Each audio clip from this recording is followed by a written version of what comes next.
Sveiki, esu Rasa Laurinėnienė. Šiandien mes pakalbėsime apie nagų grybelį. Šiais laikais jisai yra labai paplitęs ir ne vien tai estetinis dalykas, tai gali peraugti į rimtesnės ligas ir jis pakankamai užkrečiamas. Jei turite ant vieno nago, pereis savaime aišku ant visų kitų nagų.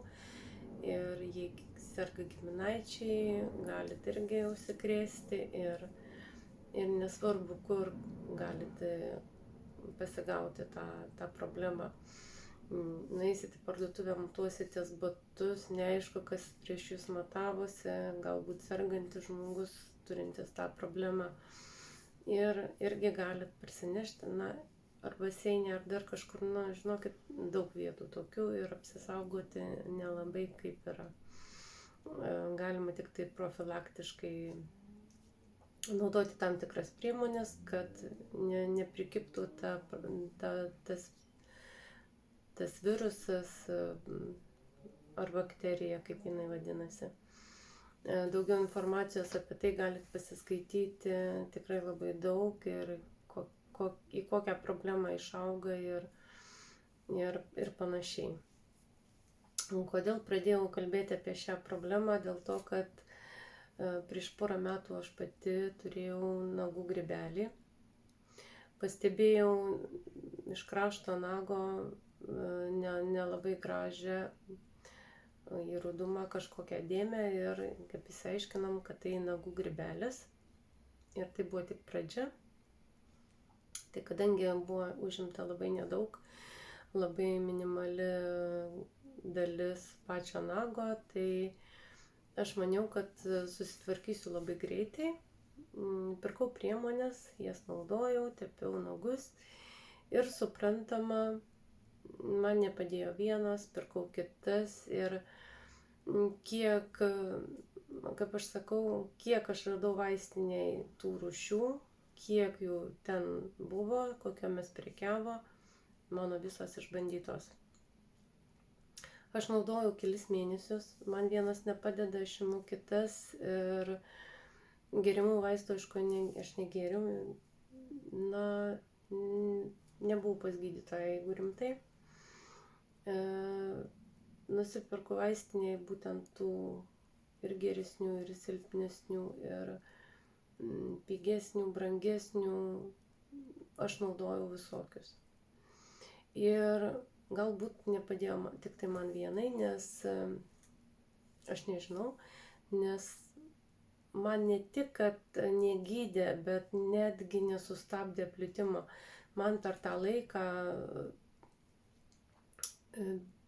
užėmė praktiškai didžiąją dalį nago, daugiau nei pusę nago ir vasarą basutėm apsiauti negali, užlakuoti irgi negali, nes tepi priemonės gydomasias. Tai gaunasi didelis diskomfortas, nelabai kur gali eiti, nes kad kitų neužkrėstum, kad kaip pasirodyti su tokiais nagais. Aš pradėjau ieškoti internete liaudiškų priemonių. Ir žinoma, ten jų visokių didžiulė pasiūla, iš tikrųjų visokių receptų.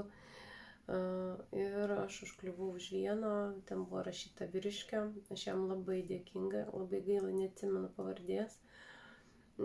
Didžiausios jam sveikatos ir ačiū jam už tai, kad pasidalino, nes šiaip paprastai kiti nemėgsta dalintis.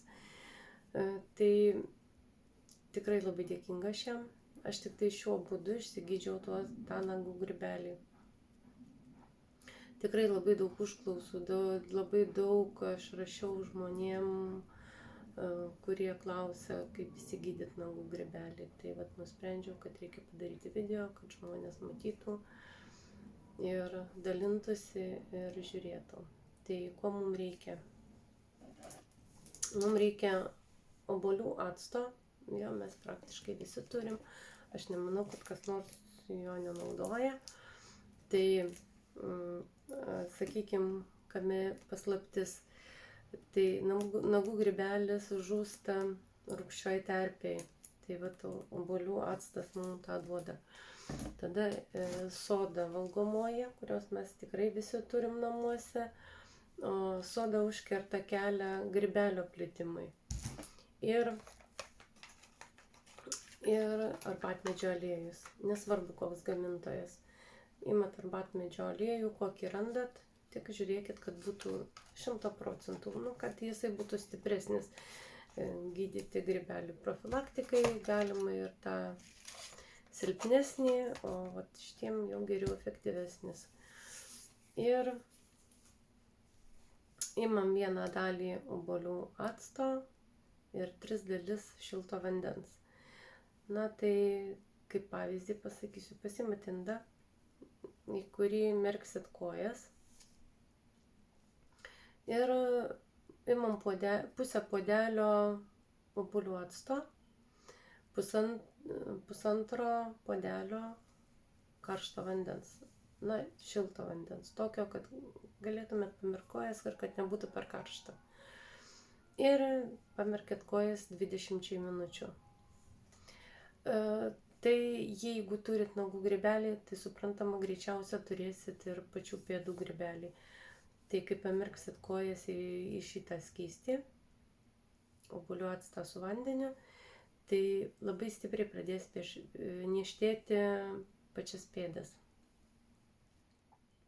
Merkti taip, kad apsemtų pėdas ir pačius nagus. Daugiau kaip ir nereikia. Tai vat kaip ir sakau, labai stipriai niežtės kojos. Neįsigaskit, tai normalu. Ir žinoma, atšoksta tos negyvos ląstelės, kurias paskui reikės nugremžti. Ir paskui lieka švelni, puikia oda. Pamirkom 20 minučių, ištraukiam kojas, nusausinam, išpilam tą vandenį, pasiimam 2 litrus šilto vandens, apykarščio, 2 šaukštus valgomosios sodos, su kaupu galima, išmaišom. Ir merkiam kojas, laikom 15 minučių. Palaikius šiam tirpale pasidaro pats nagas minkštas. Būtent ta dalis, kuri yra negyva, kuri užkrėsta pačio grybelio. Jis toks, pasidaro minkštas ir lankstus. Tai vat būtent tą negyvą dalį, tą minkštą, pati negyva nago dalis, jie labai gražiai nusiima, ją nulupti reikia. Ar nugremžti, ar nulupti. Aš nulupinėjau paprastai ir jis nusiima, neužplėšit nieko. Aišku, atsargiai reikia, bet jis nusiima iki gyvo nago. Gyvas nagas viskas ten tvarkoj, o vat negyva dalis, pažeista dalis, jinai lengvai nusiima, jin pasidaro, sakau, minkšta ir lengvai atsiplėšia.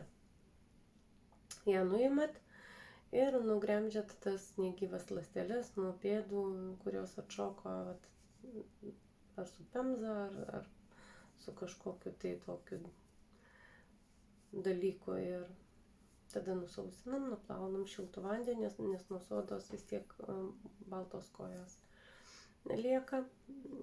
Tai truputį perpilt galima šiltu vandeniu. Nusiplaunat, nusisausinat ir tada imam arbatmedžio aliejų ir užpilam ant pačių nagų. Palei tą odelę, kur pradžia to augimo nago. Kad labai daug šito arbatmedžio aliejaus neįsipiltų veltui, sakykime, jis vis tiek kažkiek nutekės ir ant žemės, ir ant pačio nago vis tiek taip nebus. Tai ką reikėtų padaryti, kad jo tiek neišpiltume be reikalo? Pasiimam paprastą nagų laką ir seną laką išpilat, acetonu išplaunat buteliuką, karštų vandenį išplaunat, išsausinat, išsivarva išsausinat ir supilat į šitą buteliuką arbatmedžio aliejų, nes čia yra šepetėlis ir šepetėlį, žinoma, išplaunat, iš to šepetėlių tepam ant pačio nago ir palei tą odelę. Ir labai ekonomiška, arbatmedžio aliejaus tiek neišnaudosit, kiek išpiltumėt, nes daug įsipila iš tikrųjų. Tai labai gerai. Ir pasidėdat kur nors, kad vaikai nepaimtų ir vis tiek jis tokio aštrumo duoda, kad nepakliūtų į kokias akis ar į burnytę ar kažkaip tai. Tai vat ir tepat. Tai taip naudoti reikia kiekvieną dieną, kol nuauga negyvas nagas. Tas pažeistas nagas. O po to jau profilaktiškai į savaitę kartą, į 2 savaitės kartą, į mėnesį kartą galit. O, sakykime, jeigu neturit laiko, jau senai mirkė tas kojas, kad ir profilaktiškai, paprasčiausiai pasiimat arbatmedžio aliejaus ir užsitepat ant pačių nagų. Galit kuo dažniau prisimenėt, pasitepėt ir tai labai gerai profilaktiškai. Jeigu kad ir neturit nagų grybelio, tai arbatmedžio aliejum galit kiekvieną kartą pasitepti prisiminę ant pačių nagų. Jei jūsų nagai lakuoti, sakykime, vaikštot į saloną, užsidedat tuos nagelius ir ilgai, tai prašiausiai vis tiek kažkiek jie nuauga greitų laikų, tai va tą dalį, kur gražiai nuaugus prie odelės, pasitepat ir viskas. Ir to pakanka profilaktiškai. Tai vat tiek. Gydykitės, dalinkitės šią informaciją, kad kuo daugiau žmonių padėti. Nes, kaip ir sakiau, man, pavyzdžiui, tos priemonės pirktos vaistinės nė viena nepadėjo. Galbūt, jeigu būčiau gėrusi kažkokius ir vaistus, naudojus tabletės kažkokias ir šituos, galbūt poveikis buvęs, bet, aš suprantu, kad jeigu yra vaistas, kad ir nenaudojant tablečių, jis turėtų padėti, bet, nežinau, negaliu ginčytis ir mano atveju, man pagalbos jokios nebuvo. Man tik tai išbujojo tas nagų grybelis ir aš įsigydžiau tik tai būtent šituo dalyku. Ir tikrai 100%. Ir vat aš patenkinta, laiminga, va jau daugiau kaip 2 metai aš neturiu šios problemos, bet karts nuo karto prisiminus profilaktiškai aš pasitepu arbatmedžio aliejum, palei odeles, bet tik tai tada, kada prisimenu. Ir labai retai į kelis mėnesius kartą pamirkau kojas grynai profilaktikai. Puikiai nusiima negyvos ląstelės nuo pačių pėdų, ypatingai vasarą, kai išsausėja stipriai. Tai irgi labai gerai. Tai vat, naudokit, dalinkitės, būkit sveiki. Ačiū, kad žiūrėjot.